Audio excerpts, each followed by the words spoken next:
around 1.1 million with a median of around 650,000. And that's all fine and dandy, but I think a more applicable apples to apples side is when we start looking at percentages, right? So the average percentage being about 12% and the median being 5.3%. And what are we spending this budget on? Well, most often we're spending it on media expenses. The other things we're spending it on is staff salaries and outsourcing and agency services. And this is largely unchanged from 2022. So let's talk about the right people in the right seats. How many people are in your marketing unit? Just go ahead and shout it out. 5, 2, 1, 4, 1, 2. Okay, all right. Well, this is interesting because the average that we saw from this particular study was, and so what I'm hearing from some of you is that sounds like a fairy tale. But we're going to be offering some, I think, some viable tactics for you to kind of feel like a team of 7, or at least try to feel like a team of 7. So for these particular positions, there are kind of 3 distinct layers or tiers to them. Ooh. The first one is going to be our marketing directors, right? The leadership. Not surprisingly, this is the most common category. To me, what was actually a little bit surprising was that it was only 75%. That felt a little low to me, but I think really what it says is a lot of the people that are in these other roles are wearing any number of hats. They're all of these things, right? The next piece is the tier 2, this kind of 43 to 49%. This is more of our tactical folks, right? Our web developers, our graphic designers, our social media people. And again, I think to these teams of 2 or 3, you guys are doing a lot of this. The database CRM folks, the lead or inquiry follow-up people, these are things that we're going to strive for and try to figure out ways that if we are going to get some of these inquiries, how do we maximize them? So are we there yet? Let's look at things glass half full, right? There's any number of metrics that we could track. We've talked about click-through rates, conversion rates, all sorts of different rates. But the ones we're going to focus on today are seen on this here screen. So about 3/4, 73%, said that they track the source of inquiries. And this is obviously an incredibly important place to start. But that doesn't always tell the whole picture, right? What we're seeing is 46% are tracking the cost per inquiry, and that drops a little further to cost per enrolled student at 43%. What percentage aren't tracking any of these metrics? Let's do another shout out. They're not tracking cost per inquiry, cost per enrollment, or where the inquiries are coming. Is everybody tracking these things? 20%. That's a good guess. That's 17%. 1 out of 5, right? They don't track the source of inquiries, the cost per inquiry, or the cost per enrolled student. And think about that for a moment if you're one of those 5. That puts you at such a disadvantage compared to your peers, and it also doesn't really allow for us to do legitimate forecasting. So when we start talking about the actual benchmarks of cost per inquiry, we see, we got a little funky here. What this says is 140 on this side and 100 over here for a mean and a median. And to your question, sir, about what are actually included in those expenses, we're most often talking about media spend, 88%, and marketing expenses with the exception of salaries at 46%, and then agency management fees at 39%. So when we ask these folks who are tracking cost per inquiry, are you able to get a little bit more granular? Can we start looking at things at a credential level? What we see is undergraduate programs here have a mean of 128, a median of 100. Graduate programs a bit higher, 157 and 116, and non-credit programs, half of some of these, a third of some of the graduate numbers, with 51 and 42. Now, take a look at the sample sizes.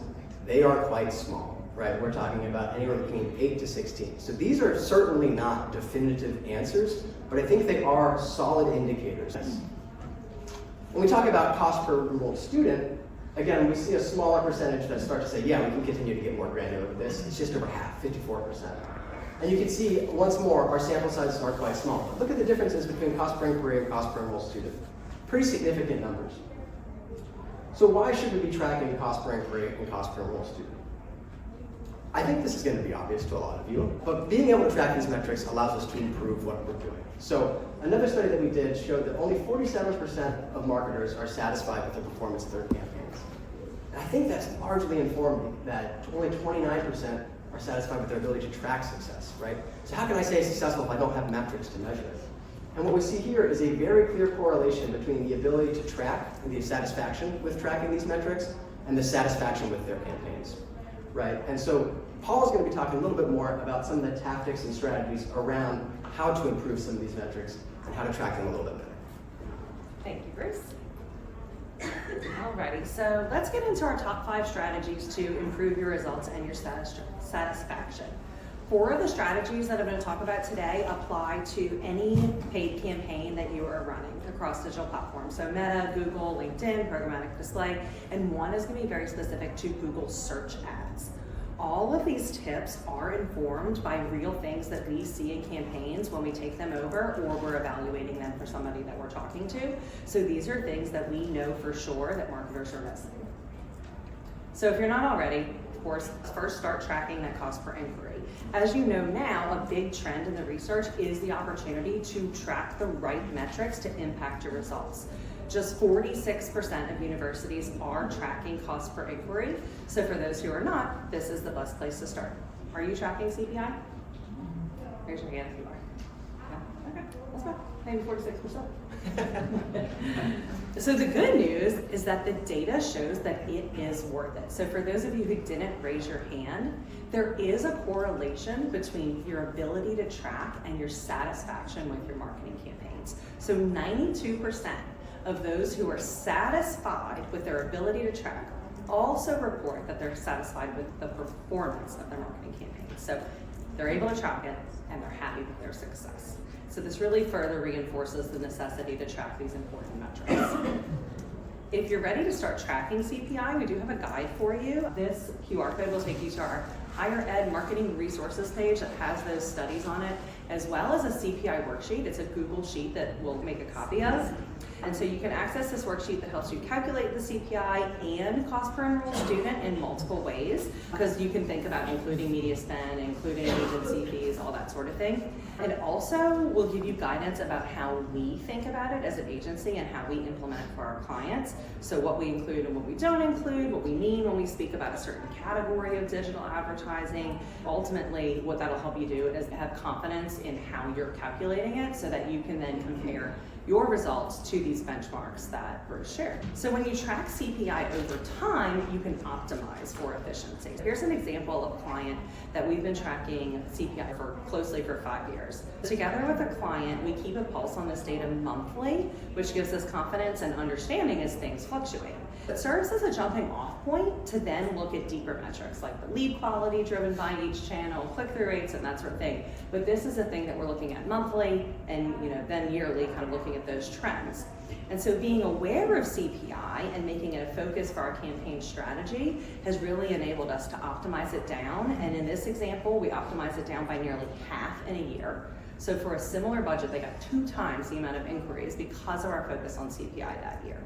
So our next strategy recommendation is to fine-tune your campaign's conversion objectives to drive more leads. So we're gonna get a little detailed here because this is actually like inside the platforms and the way that you set up your conversion tracking. So did you know that you can actually tell the ad platforms what specific action you want your campaign to optimize for to get more leads? It's a basic part of the setup, but a lot of people get this wrong and they're optimizing for too many things. They'll say, we want leads, but you really have to hone in on what is the true one thing that you want so that the platforms can optimize towards that one thing. And there are many actions that somebody can take on your site, but what truly is most important. And so the more specific you set your conversion, the better Google or Facebook or LinkedIn will understand what you're looking for from its campaigns, and it will auto-optimize towards that ultimate goal. So you need to be able to track it so that you can watch it and understand how these changes have an impact on your performance.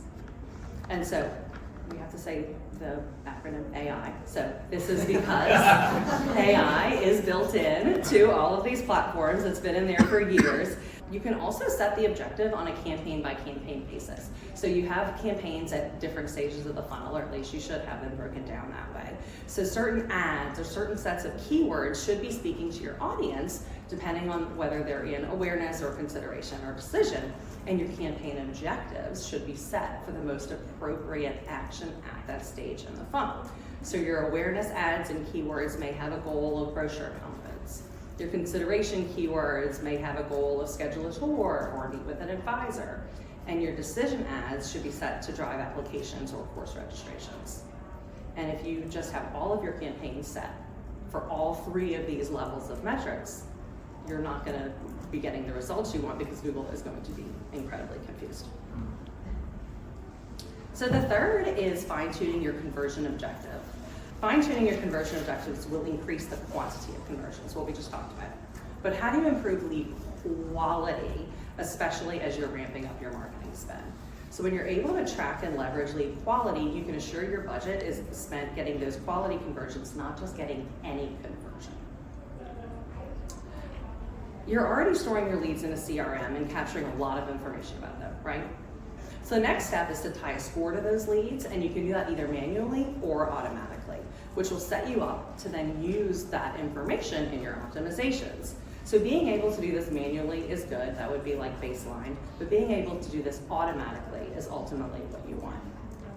So what are some ways that you can manually review and optimize your campaigns?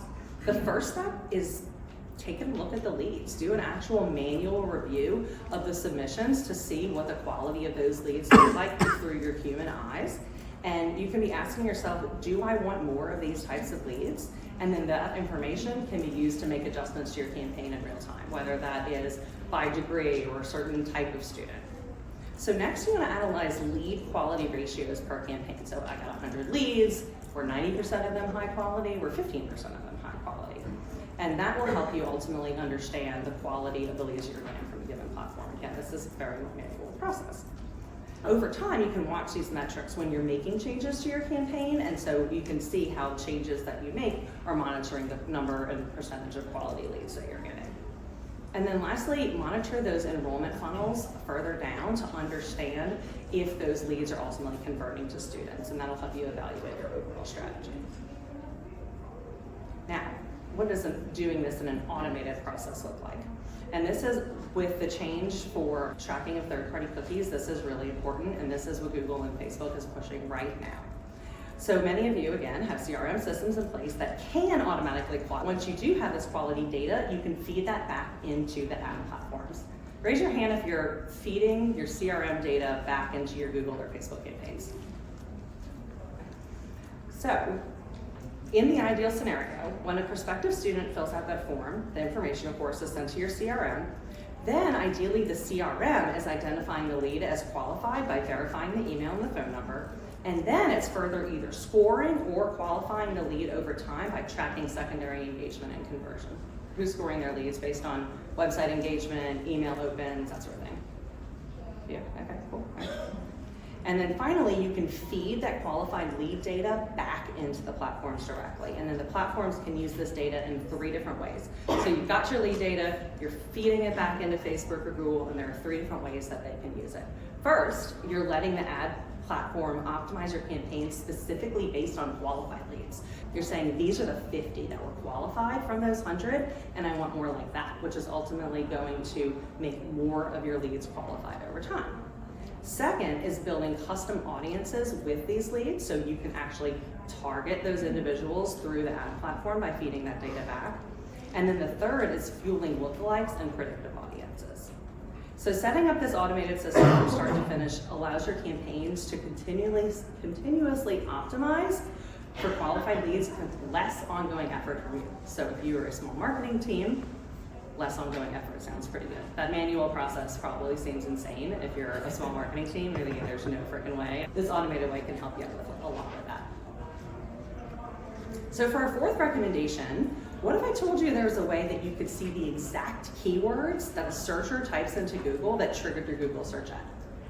Does anybody know what that is? No? Okay.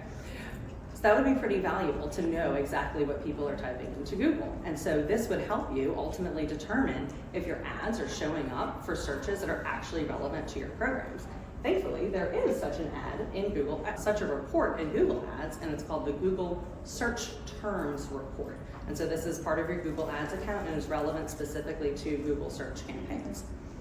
On the left, you can see the search term, which is the actual words that somebody typed into Google. And on the right, you see the keyword that's set up within your ad account that triggered that. So sometimes it's a match, sometimes it's not. In the example highlighted orange, a user searched sports chiropractic school. And our ad was showed based on the keyword sports degree program, which are not the same thing. We don't have anything related to chiropractic, so our ads team was able to input in a negative keyword for chiropractic to make sure that our ads don't appear in the future for anybody searching for chiropractic related education. So there is a lot of nuance to how keywords are managed that can ultimately waste your budget very, very easily, and end up, you'll essentially spending a lot of money on irrelevant traffic. By regularly reviewing the search terms report, you can identify your money wasters and your money makers. So when you find those money wasters, you can refine your keyword targeting so that you don't show up for those anymore. And when you find the money makers, you can increase your emphasis on those money makers. All right, our fifth and final strategy that we're sharing today is landing page optimization. And of course, you have heard a lot about this topic. Landing pages are sometimes regular website pages, and sometimes they're separate pages from your site that are created just for ads. The most common recommendations that we make in higher ed are, number one, intent and messaging consistency between the ads and the landing page itself. Second is including social proof and trust signals on the page. Third is minimizing the amount of information requested on forms, as Bruce spoke about earlier. And then including only the essential conversion points on the page, which is really hard to do. It's hard to let go sometimes and focus on one essential conversion point. So we often find that universities are lacking in this intent and message consistency area, so I'm going to elaborate that just for a little bit.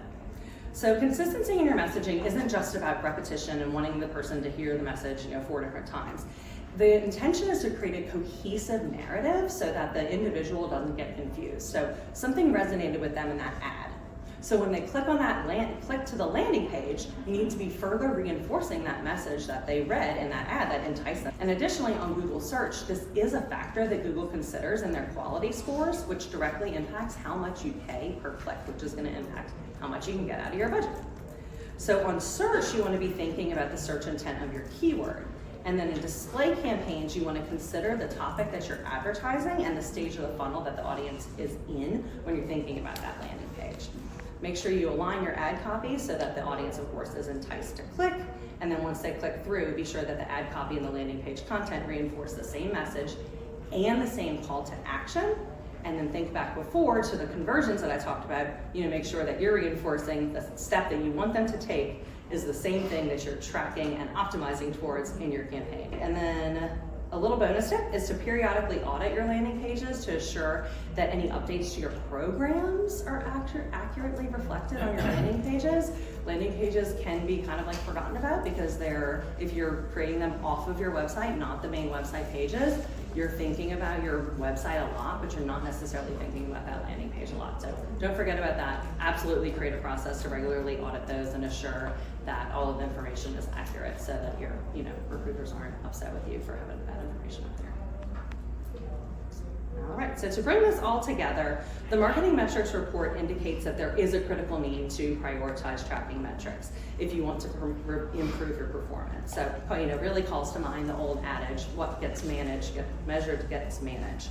The cycle we see is that ultimately tracking drives satisfaction, and we all want to be satisfied with the work that we're doing. So when you track CPI and cost per enrolled student, you can evaluate your performance against these industry standards that Bruce shared. And then you can make these strategic adjustments like some of the things that I just went over, which will ultimately improve your results and finally improve your satisfaction with performance. That's it. And here's that QR code. One more time.